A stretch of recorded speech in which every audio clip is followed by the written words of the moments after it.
प्यारे दोस्तों, बाल कथा रामायण में आज की कहानी दो वरदान। आइए सुनते हैं। राजा दशरथ के मन में अब भी एक ही इच्छा बची थी, राम का राज्याभिषेक, उन्हें युवराज का पद देना। अयोध्या लौटने के बाद से ही उन्होंने राम को राजकाज में शामिल करना शुरू कर दिया था। राम यह जिम्मेदारी अच्छी तरह से निभा रहे थे। उनकी विनम्रता, विद्वता और पराक्रम का लोहा सभी मानते थे। प्रजा उनको चाहती थी। दशरथ के लिए तो वो प्राणों से प्यारे ही थे। दरबार में राम का सम्मान निरंतर बढ़ रहा था। राजा दशरथ वृद्ध हो चले थे। मुनि वशिष्ठ से विचार विमर्श के बाद एक दिन उन्होंने दरबार में कहा, मैंने लंबे समय तक राजकाज चलाया, जैसा बन पड़ा। अब मेरे अंग शिथिल हो गए हैं। मैं वृद्ध हो चला हूँ। मैं चाहता हूँ कि यह कार्यभार राम को सौंप दूं। अगर आप सब सहमत हों तो राम को युवराज का पद दे दिया जाए। अगर आपकी राय इससे भिन्न है तो मैं उस पर भी विचार करने को तैयार हूं। सभा ने तुमुल ध्वनि से राजा दशरथ के प्रस्ताव का स्वागत किया। राम की जय जयकार होने लगी। दशरथ थोड़ी देर तक सुनते रहे। संतोष के साथ उन्होंने कहा, काम में देरी नहीं करनी चाहिए। मेरी इच्छा है कि राम का राज्याभिषेक कल सुबह कर दिया जाए। यह समाचार पलक झपकते पूरे नगर में फैल गया। हर जगह बस यही चर्चा थी। राज्याभिषेक की तैयारी शुरू हो गई थी। भरत और शत्रुघ्न उस समय अयोध्या में नहीं थे। वो अपने नाना केकय राज के यहाँ गए हुए थे। भरत जब भी अयोध्या लौटने की बात करते, नाना उन्हें रोक लेते। भरत को अयोध्या की घटनाओं की सूचना नहीं थी। उन्हें अपने पिता के निर्णय के संबंध में नहीं पता था। यह जानकारी भी नहीं थी कि अगले दिन राम का राज्याभिषेक होने वाला है। केकय से एक दिन में भरत और शत्रुघ्न का आना संभव नहीं था। राजा दशरथ ने इस संबंध में राम से चर्चा की। कहा कि भरत यहाँ पर नहीं है। मैं चाहता हूं कि राज्याभिषेक का कार्यक्रम न रोका जाए। उन्होंने राम से कहा, जनता ने तुम्हें अपना राजा चुना है। तुम राजधर्म का पालन करना, कुल की मर्यादा की रक्षा अब तुम्हारे हाथ में है। राज्याभिषेक की तैयारियां रानी कैकेयी की दासी ने भी देखी, मंथरा ने। शुरू में उसे इस चहल पहल का कारण समझ में नहीं आया। उसने इसे कोई अन्य अनुष्ठान समझा। इतनी रौनक, इतनी सजावट, ऐसा कुछ उसने अन्य अनुष्ठानों में नहीं देखा था। उसे अचंभा हुआ। फिर उसने रानी कौशल्या की दासी से पूछा। उसे सब पता चला कि कल राम का राज्याभिषेक होने वाला है। यह उत्सव उसी के लिए है। मंत्रा जल भुन गई। राम का राज्याभिषेक, वह षड्यंत्र लगा कैकेयी के विरुद्ध। वह कैकेयी की दासी थी बचपन से। कैकेयी का हित उसके लिए सर्वोपरि था। मंत्रा उसे अपना हित मानती थी। वह कैकेयी की मुंह लगी थी। रानी कैकेयी भी उसे बहुत मानती थी। क्रोध से आग बबूला मंत्रा रनिवास की ओर भागी, सीधे कैकेयी के कक्ष में। वह हाँफ रही थी। क्रोध से चेहरा लाल था। भागने के कारण सांस उखड़ रही थी। उसने रानी कैकेयी को रोते हुए देखा।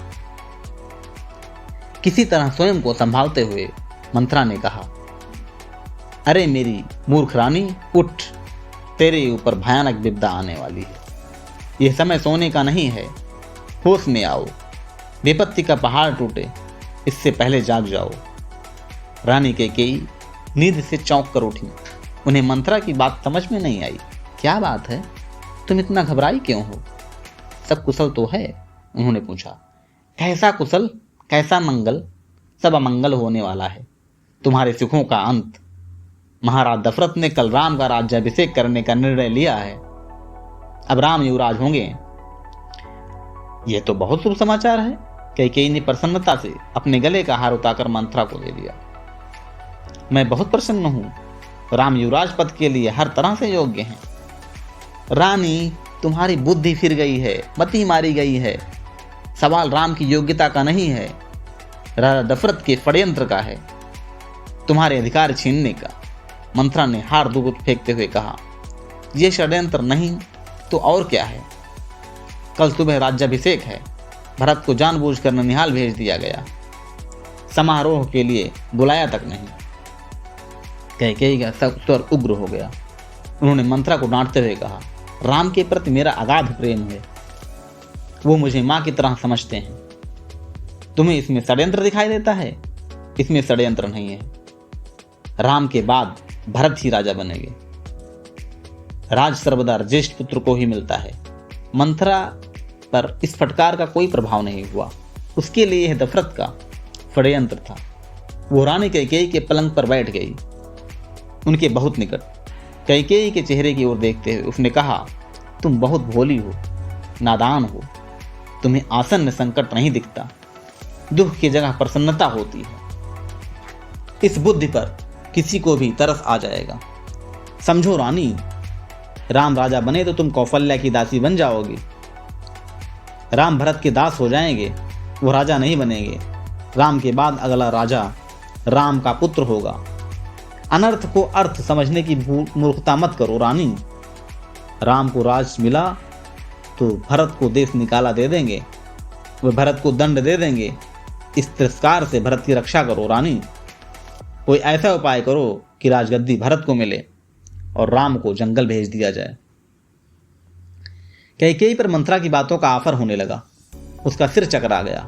वो पलंग से उठी तो पांव सीधे नहीं पड़े। आंखों में आंसू थे, मन भारी हो गया।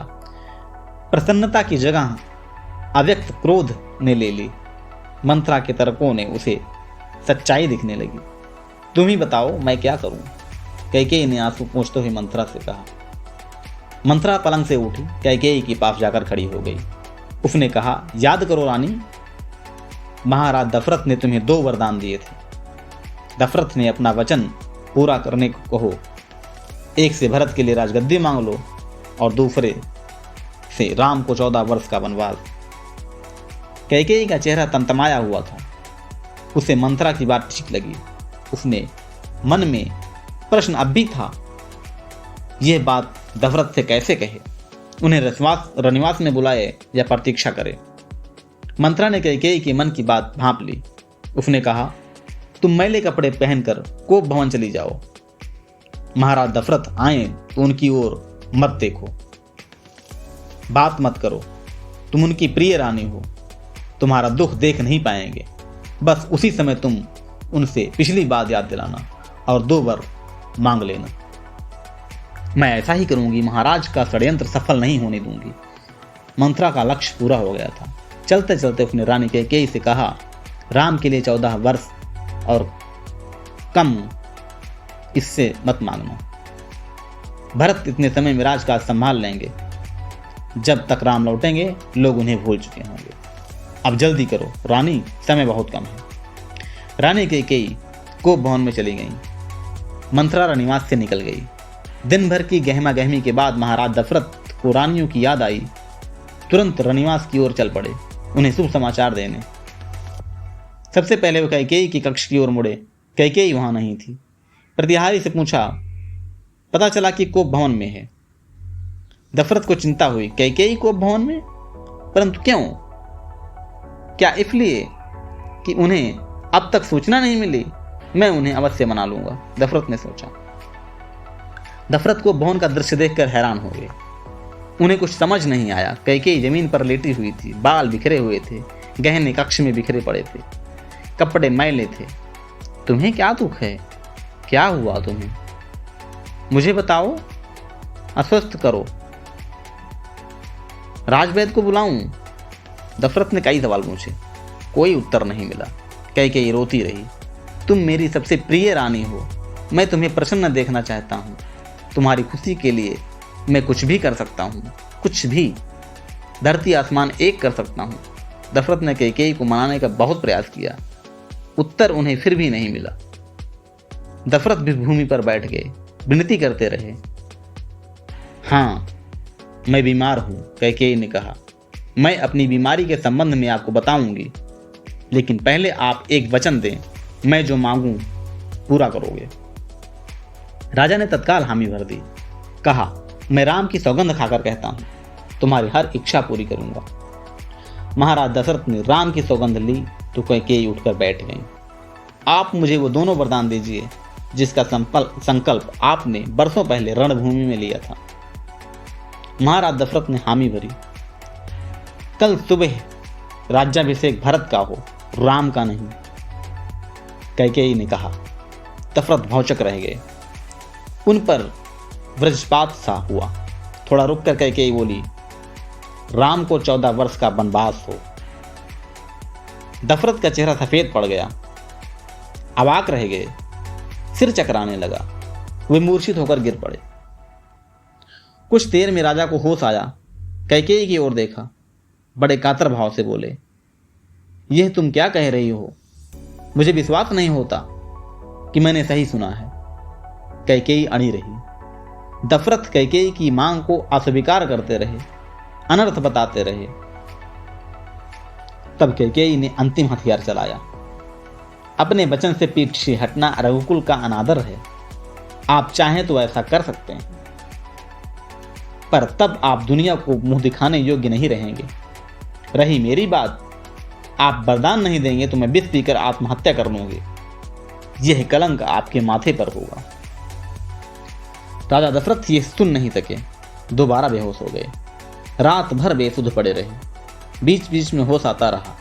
वह कैकेयी को समझाते, गिड़गिड़ाते, धमकाते, डराते, पर कैकेयी टस से मस नहीं हुई। सारी रात इसी तरह बीत गई। धन्यवाद। आगे की कहानी अगली वीडियो में।